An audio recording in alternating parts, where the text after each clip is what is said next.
Got to the place that I guess the white women had, some of them had black lady like a maid. Right. That lived there with them. And they started to liking biscuits. But I don't think the kids, I don't know if the kids didn't never like them or what, but the kids never did, had biscuits. Have biscuits. Yeah. But we didn't go to school together. Yeah. That's well. I'm glad you mentioned that, because when I was doing a little background research, I realised that the schools were segregated. Yeah, they were segregated. So you went to an all-black school. Yes. What was that like, Ernestine? All the way through high school, I went to all-black school. And we used to be walking, and the white kids would pass us on the bus, and they would make little of us, throw things at us, So the white kids would be on the school bus, but black kids were not allowed to be on the school bus. No. You had to walk. Yeah, we had to walk. What were the teachers like? Were they black women and men as well? No, all black. All white. And how did they treat you? Oh, our teachers was good. They were good. Because they went through the same things we did. Yeah. Yeah. So, because you went to a segregated elementary school and a segregated high school, Rosa Parks, did that happen? Let me see. Desegregation happened in 1954. So you would have been 20. You would have been 20 years old. How did you feel about that? It didn't happen right away. I graduated in 1955. Okay. No, I graduated in 1952. 52. So you so you were 18 in 52, and you would have been 20 in 54. Yeah. So I guess the Superior Court brought in that desegregation was outlawed. You couldn't separate the two groups. Yeah. How did that make you feel? Oh, it made me feel. You said that it couldn't separate them? That they were going to come together now, that you could no longer have blacks going to one school and whites going to the other. You had to start mixing both groups into the same schools. Well, I felt good about it, but at that time, I was coming out of school. So I never really went to school with whites. So when you were 21, Rosa Parks wouldn't give up her seat on the bus.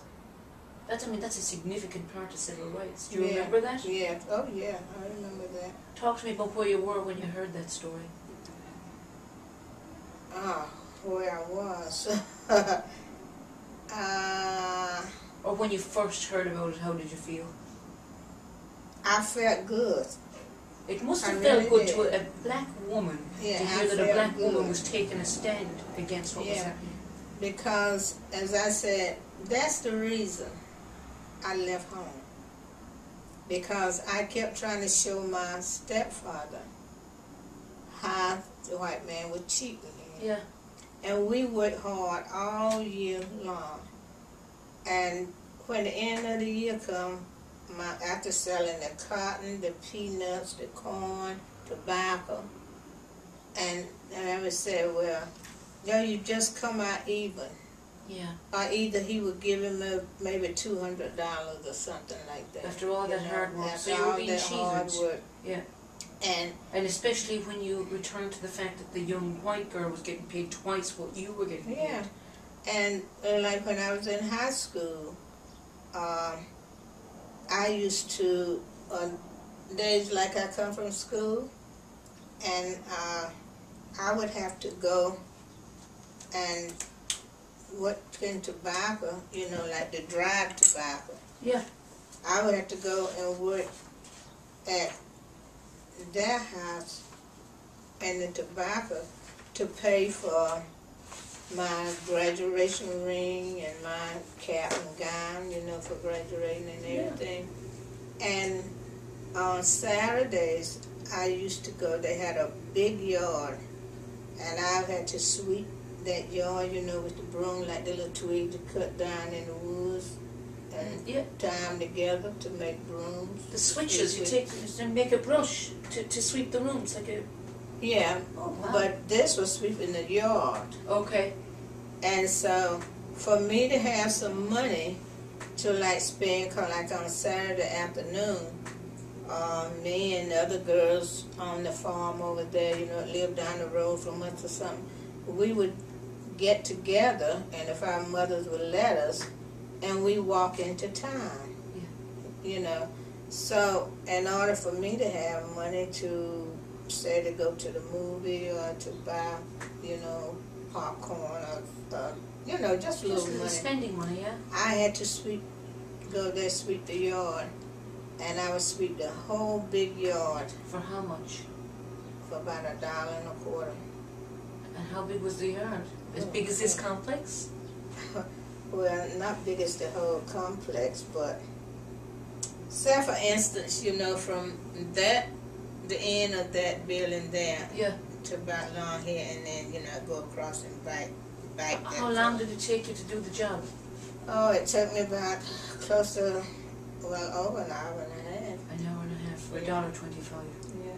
Wow. And my mother used to do that wash once a week, and she had to scrub those clothes on the scrub board. Yeah.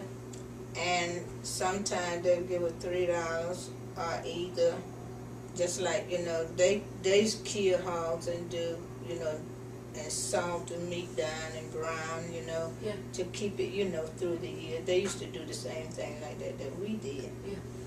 And she would give my mother an old piece of meat, out of this smokehouse and all. Did you have, you mentioned going into town with your friends. Any white friends? No. No, you just didn't mix. It just wasn't done. Wow. So, let's move on to to me, what I think is the most significant part of civil rights. What would you say is the most memorable, in a sad way, historical moment? What, when they started the civil rights? Well, I'm thinking of Martin Luther King being shot. That was really sad, but from knowing about the way blacks was treated, and as I look at President Obama today, yeah, it's the same thing with him. I'm glad he was elected as a black man put in the White House, yeah, but the torture that he's having to go through with, I feel so sorry for him for that. But the thing of it is, and I don't have anything against white people, even though the way I was treated. yeah. But the thing of it is, knowing that the white man had never wanted the black man to equal to him, Yeah. that's why they put him through so much torture and headache.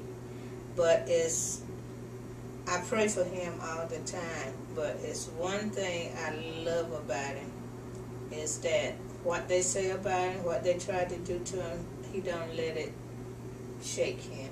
Good, yeah, I agree. He just smile and just keep going, Yeah. And the thing of it is, they are trying to bring him down, but he's strong. Yeah. He fight, and I said, I feel like that God put him in this position, and if God put him there, God's gonna see to him stand there, and they can't harm him. Yeah. But that's the way the reason why they killed Martin Luther King, because he was bringing us out of all, I said, the darkness, that we have been going through. Because I can remember a lot of things happened during the time when I was growing up. Do you want to share some of them? What happened to the blacks, and for a lot of things they didn't do. Because there was a young guy that was, this man hired him to work with him on his farm. Yeah, I was hired to work on a white man's farm? Oh no, they had you to work because they paid you much of nothing, But this guy, he stayed on the farm. He was talented, and in some ways that the white man liked. So he let him sleep. He gave him a bed in the barn where they keep the hay for feeding the mules.